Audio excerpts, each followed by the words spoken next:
उत्तराखंड में चित्रकला और चित्रकला के बाद मैंने आपको लोक कला पढ़ाया था, यानी कि लोक चित्र का अध्ययन मैंने आपको करवाया था।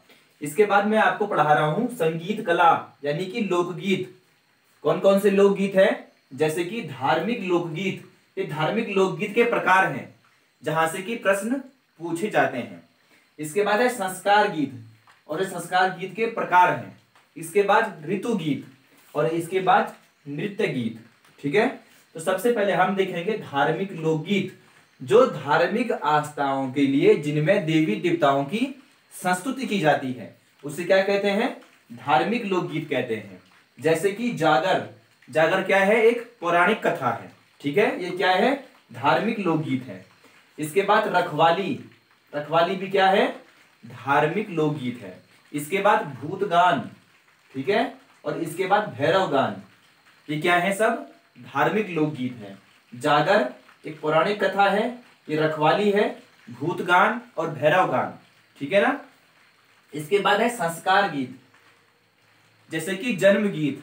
उसके बाद नामकरण गीत। जब नामकरण होता है बच्चे का, उस समय गीत गाए जाते हैं उत्तराखंड में। ठीक है ना।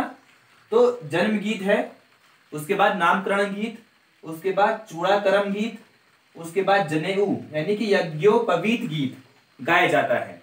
ठीक है ना।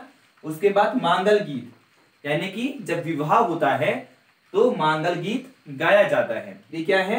ये संस्कार गीत के प्रकार हैं। कौन कौन से हैं? जन्म गीत, चूड़ाकरम गीत, जब पुरुष का जब क्या होता है? जनेऊ होता है, तो यज्ञोपवीत गीत गाया जाता है। उसके बाद मांगल गीत। ठीक है, जब विवाह होता है तो मांगल गीत ही गाया जाता है। आपने अपने घरों में भी देखा होगा। इसके बाद है ऋतु गीत। ठीक है, जैसे कि बसंत गीत क्या है? ऋतु गीत है। बसंत गीत क्या है? ऋतु गीत है। उसके बाद झुमेलो। ठीक है, झुमेलो, चैती, उसके बाद फूलदेई, उसके बाद माघ गीत, उसके बाद खुदेण गीत, उसके बाद बारहमासी गीत, उसके बाद होली गीत, उसके बाद काफल गीत, उसके बाद श्रावण गीत। ये क्या है? सब ये सब ऋतु गीत है। ठीक है ना। बसंत गीत, झुमेलो गीत। ठीक है ना। उसके बाद चैती गीत, उसके बाद फूलदेई। जब आप फूलदेई खेलते हैं तो उस समय क्या लगाया जाता है? फूलदेई गीत लगाया जाता है ना। तो ये क्या है? फूलदेई। ठीक है, ये क्या है? ऋतु गीत है। इसके बाद माघ गीत, खुदैण गीत, बारहमासी गीत, होली गीत, काफल गीत, यानी जब काफल होता है तो काफल गीत गाया जाता है। ठीक है ना। उसके बाद श्रावण गीत। ये सब क्या है? ऋतु गीत है। इसके बाद है नृत्य गीत। नृत्य गीत कौन कौन से हैं? जैसे कि माघ गीत, तांदी गीत, चाचार गीत। ठीक है, चाचार गीत भी बोलते हैं और चांचर गीत भी बोलते हैं। ये क्या है? नृत्य गीत है, यानी कि वे गीत जिसमें नृत्य करते हैं उसे क्या कहते हैं? नृत्य गीत कहते हैं। माघ गीत है, तांदी गीत, चाचर गीत, बैर गीत। ठीक है, चौफला प्रमुख है इसमें। चौफला गीत, छेपती गीत, हड़िया गीत और झोड़ा गीत।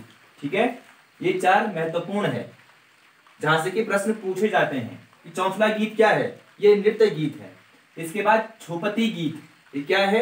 ये भी नृत्य गीत है। इसके बाद थड़िया गीत क्या है? नृत्य गीत है। और उसके बाद झोड़ा गीत, यानी कि चौफला, छुपती, चौफला, चौपती, उसके बाद थड़िया और झोड़ा। चौफला, छुपती, थड़िया, झोड़ा। चौफला, छुपती, थड़िया और झोड़ा, ये क्या है? ये नृत्य गीत है। और भी गीत हैं जैसे कि प्रेम गीत है। ठीक है, और उनके प्रकार हैं। मैं अभी उनको नेक्स्ट वीडियो में कंप्लीट करूंगा। ठीक है, पहले आप इसको अच्छी तरीके से याद कर लीजिए और नोट्स बना लीजिए। ठीक है ना। तो बने रहिए।